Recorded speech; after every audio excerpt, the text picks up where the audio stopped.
Yes, everybody, watching the West Ham Network. Hope you are all safe and well. We are but a few hours away from our game against Aston Villa at Villa Park, 4:30 kickoff. For anyone new to the channel, we've had a lot of new subscribers, so thank you. Welcome. But what we try and do a couple of hours before is try and predict the starting 11.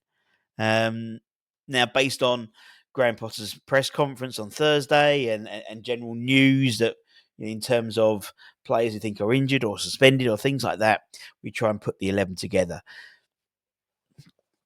Yeah, usually about 80% of the way. But there's always one. There's always one or two, particularly under Potter, I've noticed.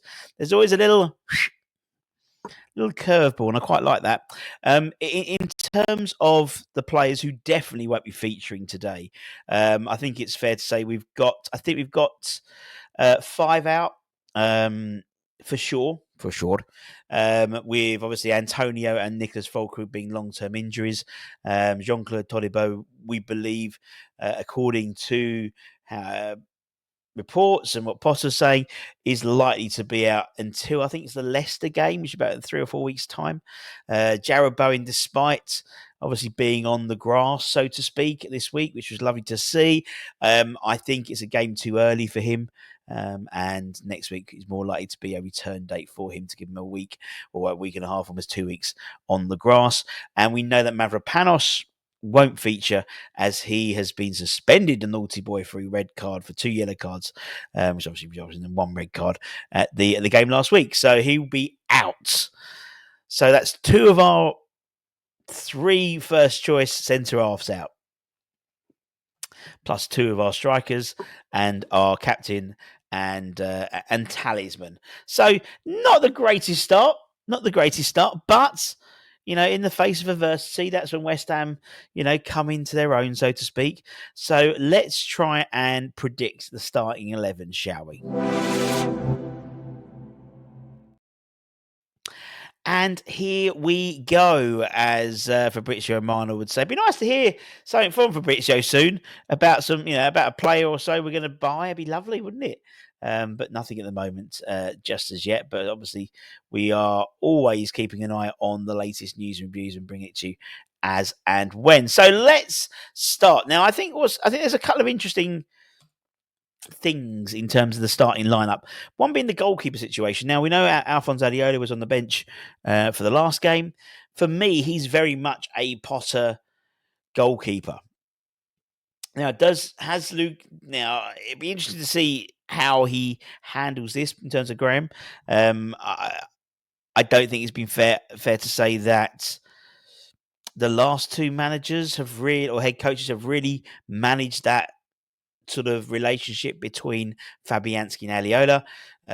We know that Areola had a massive falling out with Lopetegui following, his droppingness being dropped from the starting lineup in favour of Lucas Fabianski. And remember, I think it was under Moyes, when Moyes changed from Fabianski to Areola. If you remember, Fabianski went out on, was it French TV or was it Polish TV, talking about how he was badly treated and things like that. So they're both very interesting characters.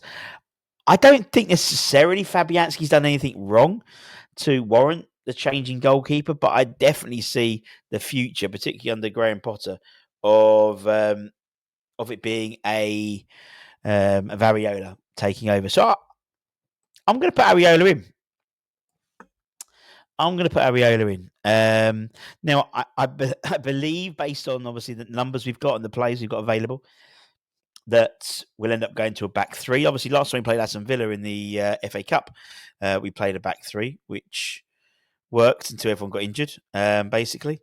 But I think we'll resume that, particularly if we're led to believe that Crescencio Somerville is fit and available, because I think that's going to be a really interesting way he's utilised today, I believe.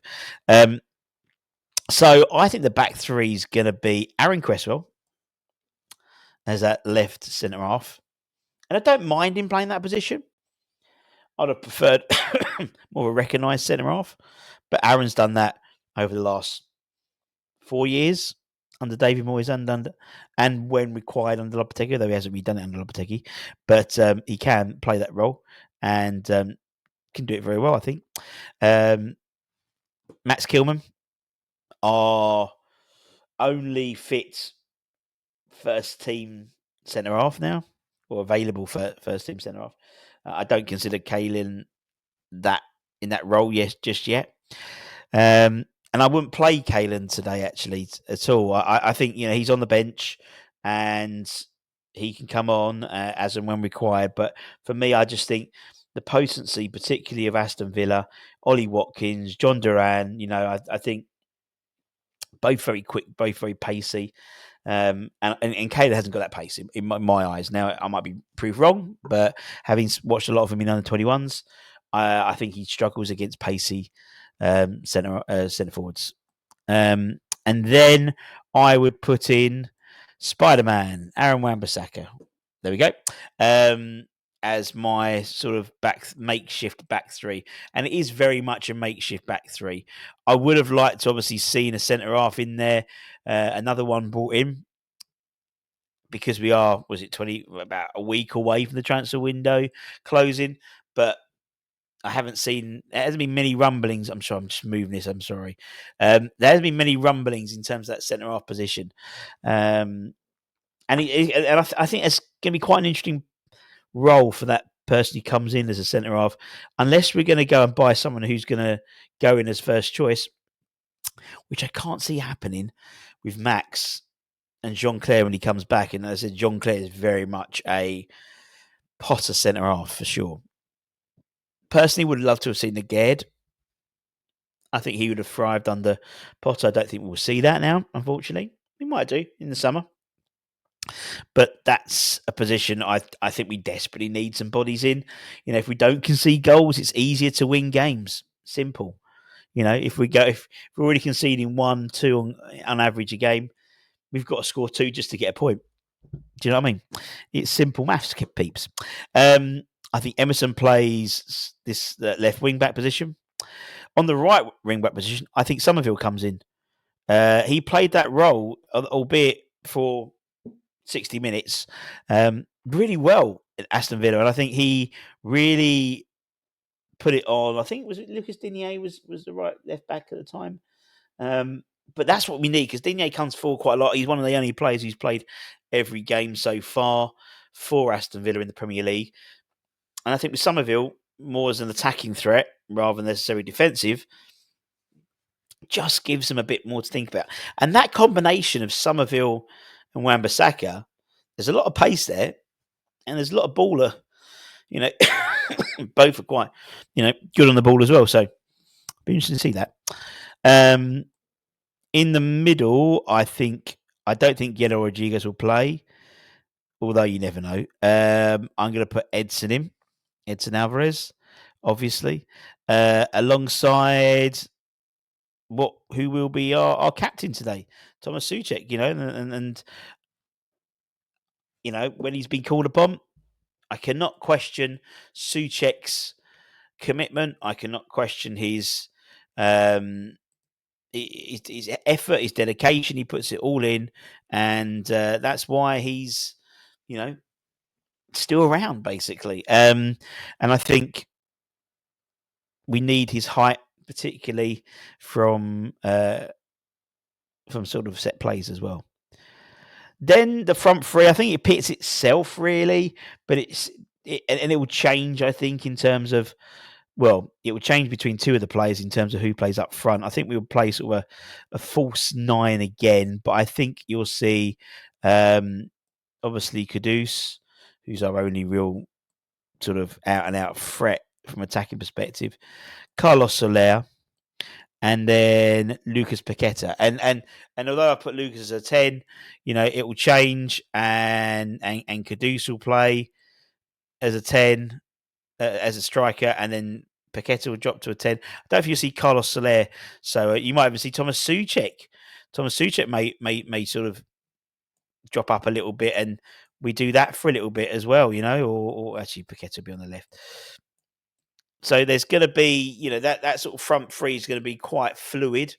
or the front two really. And if I look at Kudus and Paqueta, I think Soler will very much either be as the 10 or as a 4, as a sort of 8, so to speak, with Suchek maybe even giving us a little bit more height. I don't know, but that's how I would start the side.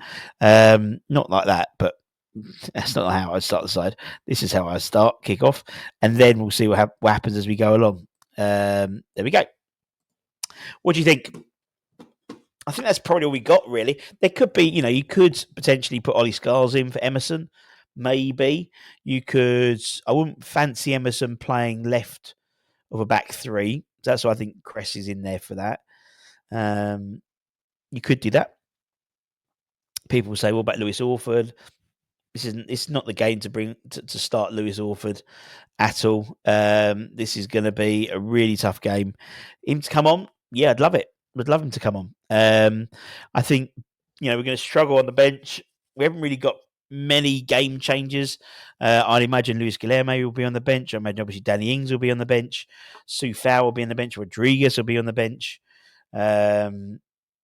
We could see Jared on the bench, maybe, but I don't know. Personally, I think it's a game too early. I wouldn't want to bring him in. There is, there is potential maybe to bring on or to start Andy Irving.